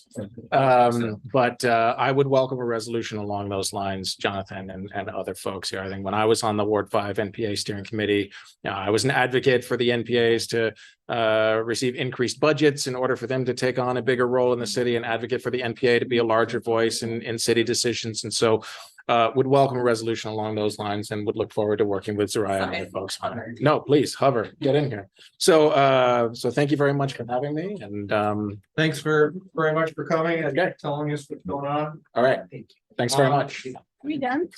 No. All right. You want me to be Tim? All right. Okay, I'll stay. I don't see any school board members here. So I think you have got the floor.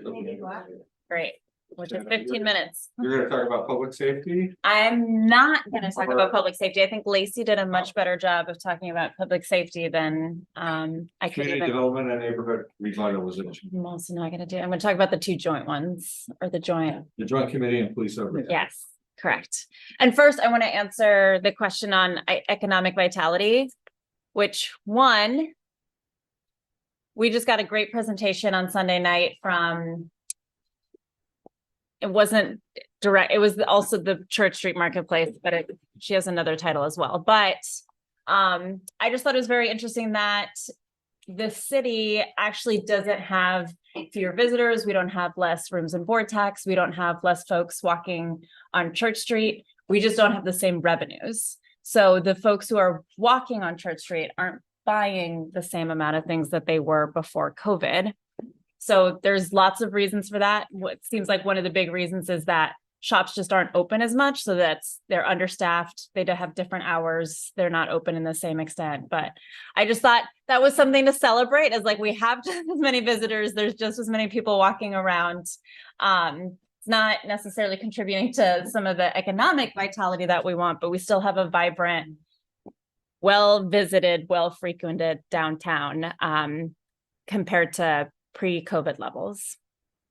The other thing around economic vitality that we wanted to talk about is, or that I want to talk about, it's just me, sorry.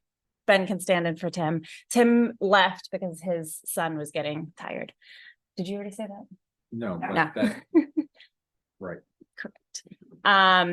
is I think that the best thing that we're doing, and I'm very excited because I ran on this 4 years ago. It got completely obliterated and everything else that happened in 2020, but is the missing middle housing. Like the best way, I think, for our city to get some of the economic vitality that's just really surefire is to increase the grand list, which means having more infill, which is what this middle missing housing is. Because, you know, even though we've had more single family homes maybe being turned into dorm style housing or being subdivided, overall, a lot of the houses are still just big houses, and we haven't really grown our buildings, or haven't grown the population of Burlington.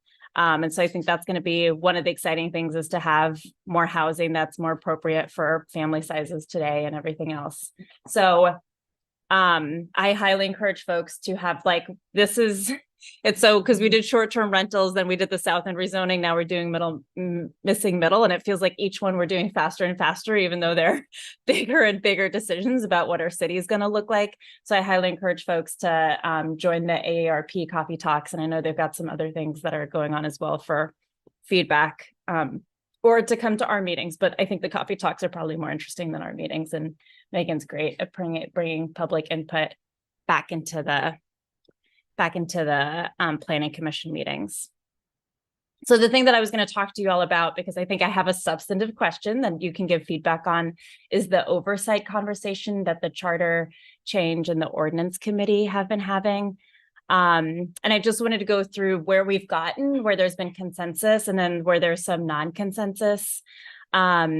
And I'm first going to rag on Ben a little bit and say that we started off slow, and I'm going to blame that on the fact that we're chaired by two attorneys who aren't good at facilitating conversations, maybe.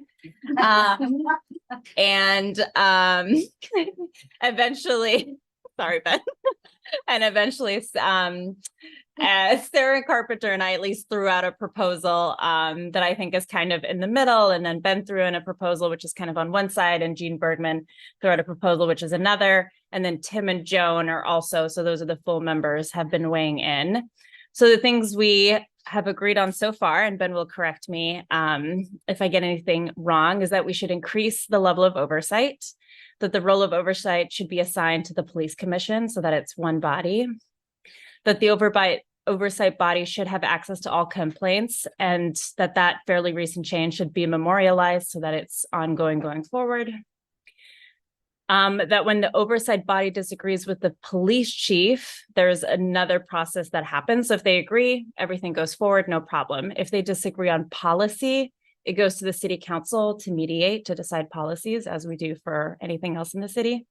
If they disagree on discipline, we have not found who should be the arbiter of that decision. So we've decided they each get to make a decision. We're having some arguments about who makes it first and what that process looks like, but ultimately we haven't found a good solution for who should be a mediator when they disagree. And if that is the mayor or the city council, which we know can get really political, if it should be an oversight other body, which can get really another layer of bureaucracy. So like what we think we should do with that. So that's when I finish talking, I'll let folks weigh on what they think on that.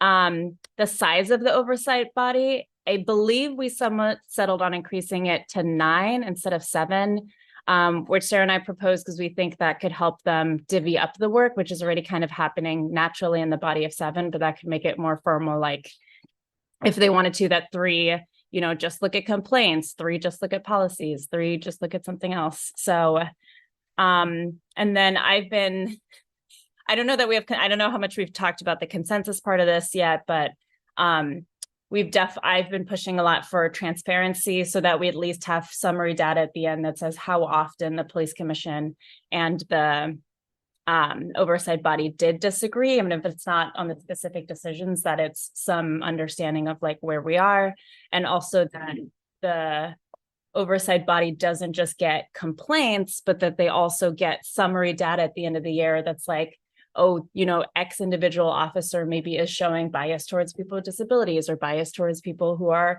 Black and brown, and that's something that is also reviewed, not just individual complaints. That was a lot. Yes.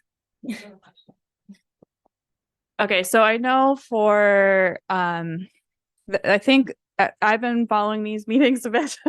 And I think something that is hard to maybe hold at once as someone who's just like observing this process is that there's some things that would need to be a charter change and there's some things that need to be an ordinance. And so they're having these conversations and they're kind of different timelines because the charter change needs to happen so that we can get to vote on it on the ballot.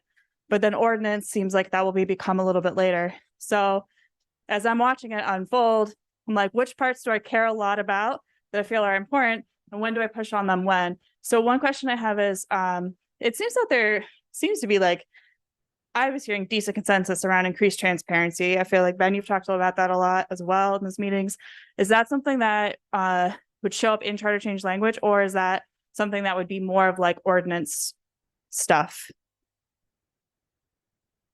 Like, as you're saying about the, like, you know, other places, you have to report all of the complaints in an anonymized way to the public, that kind of thing. If we wanted to push for something like that, is that something that would be in the charter change or more on the ordinance side? Yeah, how much we put into charter change and how much we put into ordinance to some extent is a judgment call. It's not like there's hard and fast rules.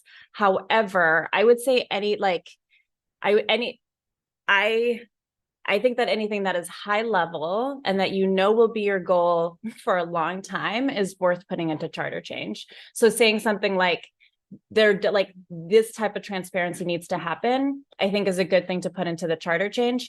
How it happens and the mechanisms and when and like that is the stuff that I would put in ordinance. So I feel like that's a balance to walk. I honestly feel like the community control one went too far on like what they put into charter change versus ordinance, but that also makes sense because they weren't getting what they wanted from the city council who's in charge of ordinances. But now that it's in the city council hands, I do hope that we put the high level goals into charter change, including some of the things like, you know, a sentence or two around transparency without fleshing out all of the details around what that looks like.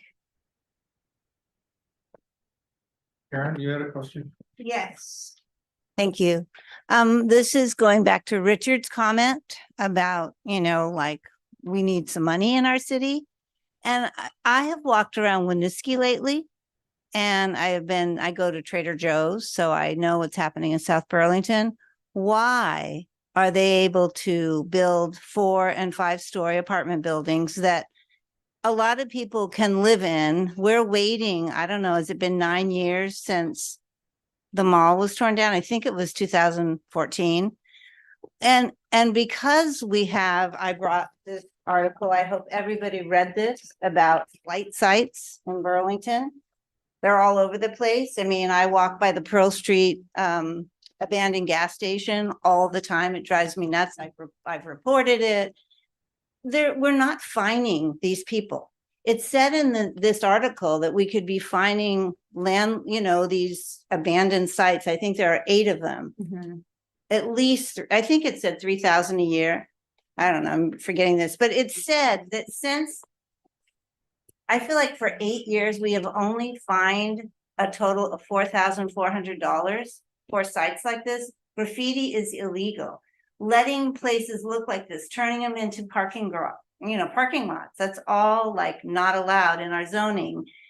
And we are just getting dumped on, and South Burlington and Winooski can build housing. Mm-hmm. I don't get it. I mean, why are we not? And one of the things that said in this article is that, like, for instance, that lot on Pearl Street where the gas station is, that could be developed, but it's been vacant for how long, Richard? 10 years, 15 years? I mean, a long time.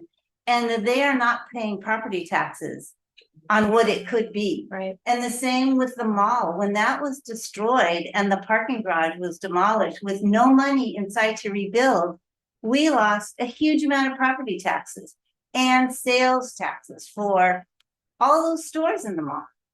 So, I mean, we have a time here. We're going to elect a new mayor. I really think that, I mean, I have been here like 45 years. What has happened to Burlington now is just totally unacceptable. And we have to look at this administration for leading us in this path, and the counselors that were on this, you know, really the mall. It says in here, it started with the mall, the demolition of the mall.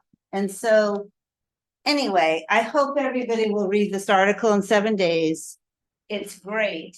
And I just think that we need more money in Burlington, like Richard said. And why can't we? Why can Winooski build? Why can South Burlington build? We wanted this, or I didn't, but this 14-story grand, place. We're not even getting that. So we really have to look at. Not to mention the 750 jobs that were promised, new jobs that were promised, net new jobs that were promised, not to mention the thousands of jobs that the medical center sent out to Tilly Drive from downtown. Right. No, it was just people were actually spending money, generating commerce. Right.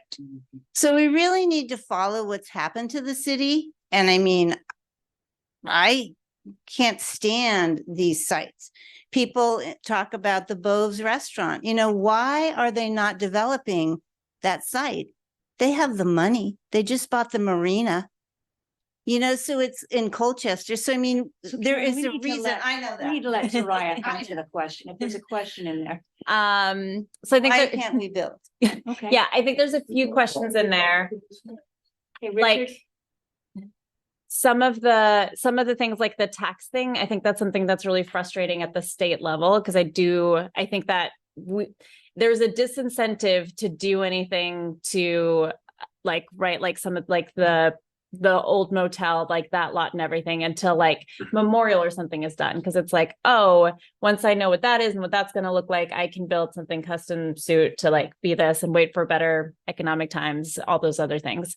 I do think that that's a problem. I think that's going to be hard to address at a city level from a tax perspective. From a fines perspective, I don't know enough about that. I feel like you were on the email where Bill pushed back and said, we can't fine these people without the Supreme Court going back and saying, you find them too much, even though I think everything we've ever fined anyone has been more than reasonable. And I'm honestly not really sure what the answer to that is, and I haven't looked into it, to be quite honest. There was something else you said that I was going to talk about. Why can't we build?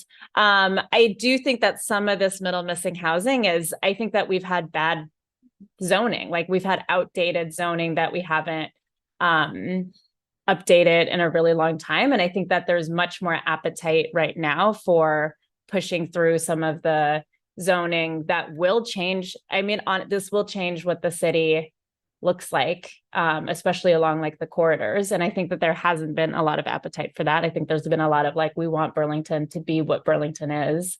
So I think that that's part of the building. And then in the downtown, I think we all know what happened with the pit and why that wasn't. And I do like, and I'm not like, I think that I can say this without being, because it's not about like Democrats versus progressives. I think that this is something like, I think we need to do a better job of negotiating when we have leverage over things. Whether that's, and I'm also frustrated with Ben, sorry, but you're in the room. So I'm going to say for the F-35s, like, I think that went through really fast without us like really thinking or talking about it. I've heard similar things about I'm not a developer or a lawyer, but I've heard similar things about like the development agreement. And like, so I think I'm hoping that the next mayor, whatever party they're from, will do a better job of like pausing, not just saying, don't worry, everything's going to be okay. There's no problems here, and pushing stuff through, because I think that hasn't served us that well. That's my hot take. And then the one other thing that I'll say about the missing middle housing, just because I want folks to know where we're going, because it is such a big deal, is we're talking about removing minimum lot size and things like units per acre. And rather than that, regulating all of the housing zoning by height limits and lot coverage limits, which will be different for high density, middle density, low density. And I also think that will mean that we'll have to get better at enforcing things like lot coverage, if that's going to be one of our biggest levers for what is happening on lots. Can you speak at all to the UBM MOU? I don't, and this is another problem I have with the mayor. I think that he sits on this stuff for a really long time, gives it to the public really late, and then we've got a few days to react once that happens. So all I can say is that I'll push really hard to make sure that you all do have a chance to respond to it and reflect on it before it comes to the city council. I don't have control over when stuff comes to the city council or when it's released to the public. So I can't control that, but I will say that just because the mayor said before open session that we've been making a lot of progress, I don't know that I agree with his statement that we're making a lot of progress. Don't. I'll just say. Is there a mic around? Water bottle. Let's talk about the airport. Here you go. You might. I don't know. More specifically, question on the airport. What's the question? Airport. So just a comment in terms of the city council through your president controls its agenda. And just a reminder, in terms of the pressure from the mayor to get something on in a hurry, which is a strategy to get things through without a lot of public comment.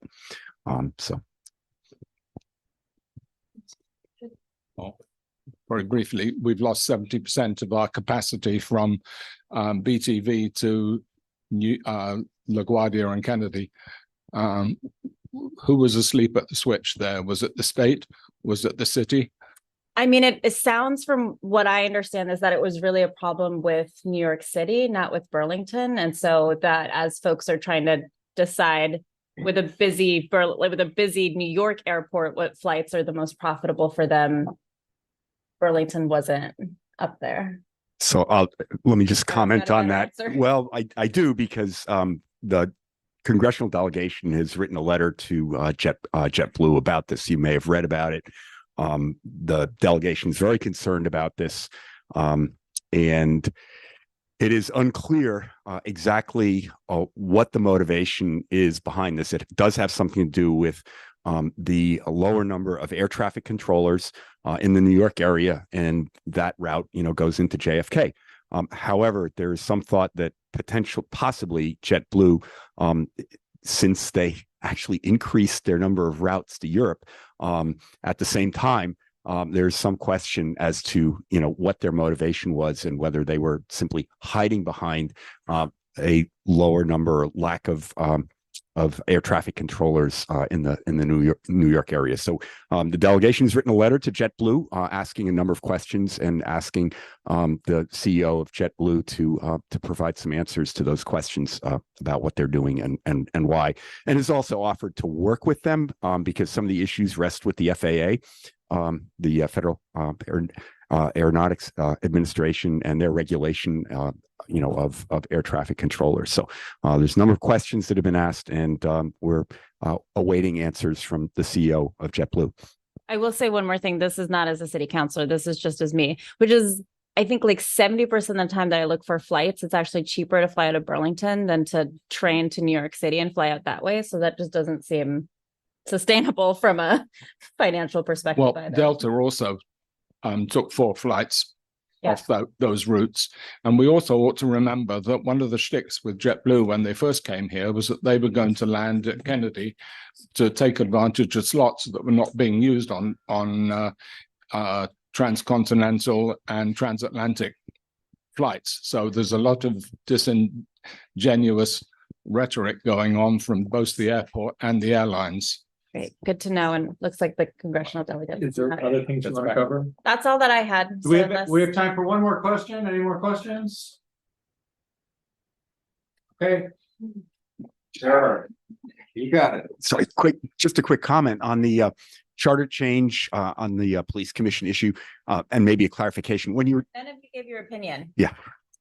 Nobody gave their opinion. So I'm going to give my opinion, which is, well, first of all, in terms of charter change and what to put in a charter change and what to put in an ordinance, a lot of that's also strategic because, the more detail you put in, the more the legislature gets to pick over every word, and the legislature has ultimate power to completely rewrite any town's charter that comes before it, whether it's, it can rewrite theoretically sections of the charter that you haven't even brought to the legislature at that time.